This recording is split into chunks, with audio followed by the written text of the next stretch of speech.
Bonjour et bienvenue dans la Minute Success. Dans notre capsule du jour, nous allons nous intéresser à la quatrième phase du cycle de vente, l'argumentation. L'argumentation ne consiste pas à noyer son interlocuteur sous un tas d'informations comme un vendeur de tapis. Non, l'argumentation est un art, celui de convaincre son interlocuteur du bien fondé de son produit ou de son service. L'argumentation consiste donc à mettre en avant un ensemble de caractéristiques favorables concernant un produit ou un service. Les arguments soulignent en fait les points positifs d'une offre commerciale. Votre argumentation doit mettre en avant la valeur de votre offre grâce à laquelle vous pourrez justifier son prix lors de la phase de négociation. Pour créer de la valeur, il faut donc montrer à votre prospect les gains qu'il peut tirer de votre produit ou de votre service. Pour cela, vous pouvez utiliser la méthode CAB. Le C pour caractéristique. Choisissez en premier une caractéristique de votre produit ou de votre service. Les caractéristiques peuvent être de différentes natures. Des caractéristiques techniques, financières, organisationnelles, commerciales, etc.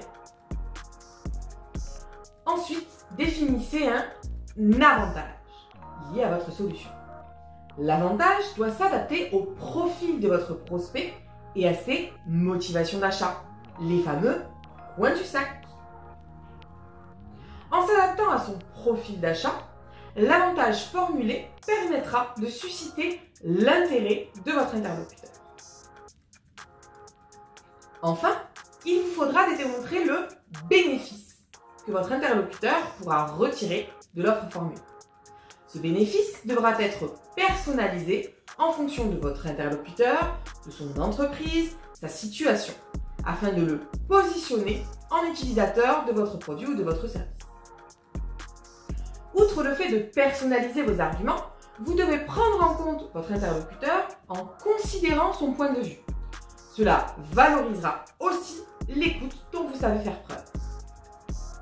Vous devez argumenter uniquement pour répondre aux besoins fondamentaux exprimés et non se disperser en alignant les arguments les uns après les autres.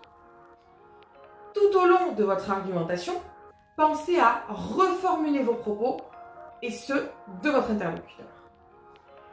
Il est également nécessaire de verrouiller le retour de votre interlocuteur, c'est-à-dire de s'assurer de la bonne compréhension de vos propos et obtenir une adhésion de sa part. L'objectif est d'obtenir une succession de oui qui vous donneront des cartes à utiliser pendant le jeu de la négociation. N'oubliez pas que comme pour l'ensemble des phases du cycle de vente, votre attitude a un rôle à jouer dans l'impact de votre argumentation. Soyez convaincu pour être convaincant. Et n'oubliez pas, un prospect qui se projette est un prospect qui achète. Merci pour votre attention à la Minute Success du jour. Vous pouvez vous abonner à notre chaîne YouTube en bas à gauche, rester informé de nos actualités en activant la cloche et cliquez sur le pouce bleu si la capsule vous a plu. À très bientôt dans la Minute Success.